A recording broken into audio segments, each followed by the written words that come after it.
Good morning everyone. Yesterday we have studied about the chapter force and laws of motion. So there are topics like force, what is force, what are the effects of force, what do you mean by resultant force. These all topics we have studied. Now we will move towards the next topics. So before moving the next topics, we studied about two most important theories related to the force and laws of motion. So the first theory is Aristotle theory. Aristotle is a scientist who gave his theory on the to describe the motion of an object. So what does Aristotle says about motion? Aristotle ने motion के बारे में बताया था कि जब भी कोई आपका ऑब्जेक्ट है, कोई भी आपका ऑब्जेक्ट है जो किसी भी पोजीशन में है, रेस्ट में है, अगर आपको उसको मोशन में लाना है तो बाहर से उसके ऊपर आपको कोई फोर्स अप्लाई करनी पड़ेगी. जब आप उसके ऊपर फोर्स अप्लाई करेंगे तो ऑब्जेक्ट किस में आ जाएगा? मोशन में आ जाएगा. और अगर कोई ऑब्जेक्ट ऑलरेडी मोशन में है, उसको अगर आपने स्टॉप करना है तो भी उसके लिए आपको फोर्स अप्लाई करनी पड़ेगी. तो ये चीजें आप ऑलरेडी पहले पढ़ चुके हैं. टू न्यू कंसेप्ट उन्होंने बताए थे, मास से रिलेटेड एंड मीडियम से related. First of all we will discuss the effect of mass on the object. उन्होंने क्या किया, एक पर्टिकुलर हाइट पर कोई दो ऑब्जेक्ट लिए. एक हैवी ऑब्जेक्ट था and the other one is light object. This is heavy and this is light. According to his theory, अगर दोनों ऑब्जेक्ट को किसी एक पर्टिकुलर हाइट से नीचे गिराया जाएगा, the heavier object will come down fast as compare to the lighter object. The lighter object will move slow. It means कि हैवियर ऑब्जेक्ट जो अर्थ का सरफेस है उसको पहले टच करेगा as compare to the lighter ones. Second, उन्होंने जो concept दिया था वो मीडियम से रिलेटेड दिया था. Suppose we have two medium, this is air medium and this is water medium. Here water and here only air. Okay, so we have two objects of same mass. Okay, two object of same mass. Now we will allow to move them in downward direction. Okay, यहाँ पर उन्होंने क्या देखा कि जब दोनों के दोनों ऑब्जेक्ट जो कि सेम मास के थे नीचे आ रहे हैं, तो जो एयर है, एयर मीडियम वाला ऑब्जेक्ट पहले सरफेस पे आएगा और वाटर वाला ऑब्जेक्ट बाद में आएगा, later on. Means this object will move slow as compare to this object. This object will move fast. Air में जो पार्टिकल्स होते हैं वो एक दूसरे से बहुत ज्यादा डिस्टेंस पे होते हैं. उन्होंने कंक्लूड किया कि एयर जो है वो लेस रेजिस्टेंस प्रोवाइड करेगी किसी भी ऑब्जेक्ट को मूव करने में, लेकिन जो वाटर है वो मोर रेजिस्टेंस प्रोवाइड करेगा. रेजिस्टेंस मीन्स उसको रोकता है, ऑब्जेक्ट के मोशन को रोकता है, वो मोर रेजिस्टेंस ऑफर कर रहा है. तो इसीलिए ऑब्जेक्ट क्या है, स्लो जा रहा है. तो ये जो थ्योरीज थी ये यूरोपियन जो यूनिवर्सिटीज थी, यूरोपियन यूनिवर्सिटीज में वेल एस्टेब्लिश्ड थी. वहां पर इन्हीं सारी थ्योरीज के अकॉर्डिंग स्टडी की जाती थी. यूरोपियन यूनिवर्सिटीज में ही गैलीलियो की स्टडी हुई थी. Galileo is also a scientist. उन्होंने जब ये चीजें पढ़ी तो उन्होंने इन थ्योरीज को क्या किया, चैलेंज किया. उन्होंने बोला कि ऐसे नहीं हो सकता. उन्होंने एक एक्सपेरिमेंट परफॉर्म किया. He reaches to a height h. किसी एक टावर पर पहुंचे जिसकी हाइट क्या थी, h थी. वहां पर उन्होंने दो ऑब्जेक्ट रखे, one is heavier and other one is lighter. और उन्होंने उन दोनों को नीचे की तरफ फॉल करने के लिए अलाउ किया. जैसे ही उन्होंने इन दोनों के ऊपर फोर्स लगाई, this object and this object is in rest position, उन्होंने फोर्स लगा के हल्का सा इसको पुश किया, क्योंकि कोई भी ऑब्जेक्ट रेस्ट में है वो अपने आप मोशन में नहीं आएगा.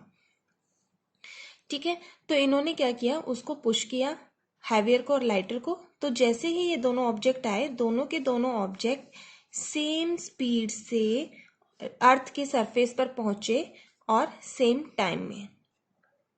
इन्होंने अर्थ के सरफेस तक पहुंचने में सेम स्पीड से ट्रेवल किया और सेम टाइम तक आए, जिससे कि जो एरिस्टोटल की ये वाली थ्योरी थी कि मास के ऊपर डिपेंड करता है ऑब्जेक्ट की फोर्स, तो वो वहां पर क्या हो गई, क्रॉस हो गई, गलत हो गई. सो गैलीलियो ने और भी चीजें बताई, मोशन के बारे में और भी चीजों को उन्होंने एक्सप्लेन किया. But he took example by a incline plane. Incline plane क्या होता है? आपके पास तीन तरह के प्लेन होते हैं। This is a vertical plane, this is horizontal plane, and this is slant height with slant height. This is inclined plane. Okay, you have three types of plane: vertical plane, horizontal plane and inclined plane. He took an example of inclined plane. Suppose you have two inclined planes at the same height. One inclined plane, second inclined plane, and the height of both inclined planes is h1, means same height. Here is a ball is in rest position. When you apply a little bit of force on the ball, जब भी आपने इसके ऊपर थोड़ी सी force apply की तो ये क्या करेगी? मूव करेगी. It starts moving.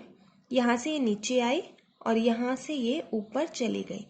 ऑब्जर्वेशन क्या हुआ कि जो हाइट ये थी, जिस हाइट से इसको नीचे भेजा गया था, मूव करवाया गया था, उसी हाइट पर ये वापस जाती है. यहाँ से फिर वापस आएगी और फिर ये इस हाइट तक जाएगी. मीन्स जब भी आपने इसके ऊपर फोर्स अप्लाई की, अगर आपके इंक्लाइंड प्लेन सेम हाइट पे है तो बॉल जो है वो ट्राई करती है सेम हाइट को अटेन करने के लिए. अब आपने क्या किया? अब ये जो हाइट थी, इस हाइट को थोड़ा सा कम कर दिया. मीन्स यहाँ पे ये हाइट थोड़ी सी कम हो गई. ठीक है, तो ये जो बॉल आएगी इसी डायरेक्शन में आएगी और यहां से होती हुई यहां पर जाकर रुकेगी. यहां पर समझने लायक बात क्या है? देखिए, ये जो हाइट है ये h1 की हाइट के बराबर है, लेकिन इतने डिस्टेंस पर अगर हम देखते हैं तो ये वाली हाइट सिर्फ छोटी है. ठीक है, let us take some another example. See, we have some inclined planes. एक इंक्लाइंड प्लेन ये है जिसकी हाइट हमारी h है. तो h पे ही हमने कुछ इंक्लाइंड प्लेन बना ली. ये देखिए, इसकी स्लोप सबसे ज्यादा है s1 की, S2 की स्लोप उससे कम है, S3 की उससे कम है और ये S4 उससे ज्यादा कम है. ये जो इंक्लाइंड प्लेन है हॉरिजॉन्टल के साथ एंगल बना रहा है थीटा. S1 हॉरिजॉन्टल के साथ एंगल बना रहा है थीटा 1, S2 बना रहा है theta 2, S3 theta 3 and S4 theta 4.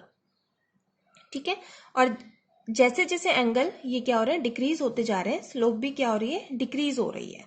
Okay, अब यहाँ पे आपकी बॉल है. जब वो हाइट h पर है तो आपकी बॉल नीचे आएगी और वो कितना ट्रैवल करेगी?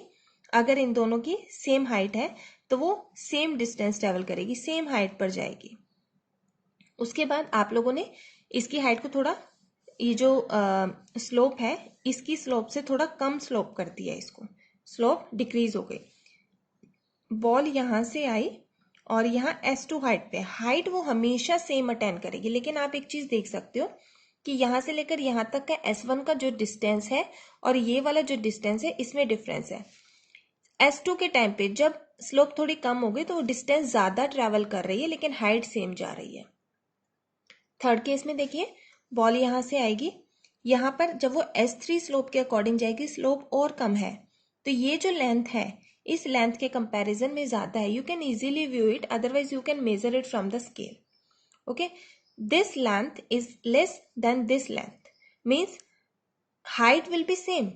सेम हाइट को ही हर बार अटेन करने की कोशिश करेगी, बट एट दैट टाइम जो इसका डिस्टेंस है वो बढ़ता जाएगा.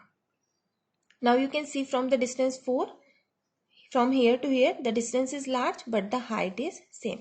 means what Galileo observed कि हर बार जो आपके inclined planes हैं, the ball tries to reach at the same height every time whatever be the distance. जब आप क्या करेंगे, ये जो आपके इंक्लाइंड प्लेन है इनको बार बार डिक्रीज करके आपने क्या किया, फाइनली उसको हॉरिजॉन्टल बना दिया. एट दैट टाइम जो बॉल है आपकी वो कंटिन्यूसली मूव करती जाएगी, ट्राई करेगी कि वो कंटिन्यूसली मूव करती जाए. It tries to reach the same height, लेकिन हॉरिजॉन्टल है वो सेम हाइट पे नहीं पहुंच पाएगी. So it is continuously moving unless there is an external force applied on it. जब तक एक्सटर्नल फोर्स इस पे अप्लाइड नहीं होगी इट कंटिन्यूसली मूव. और एक्सटर्नल फोर्स कौन सी अप्लाई होगी? फोर्स ऑफ फ्रिक्शन, जिसकी वजह से वो थोड़ी देर के बाद रुक जाएगी.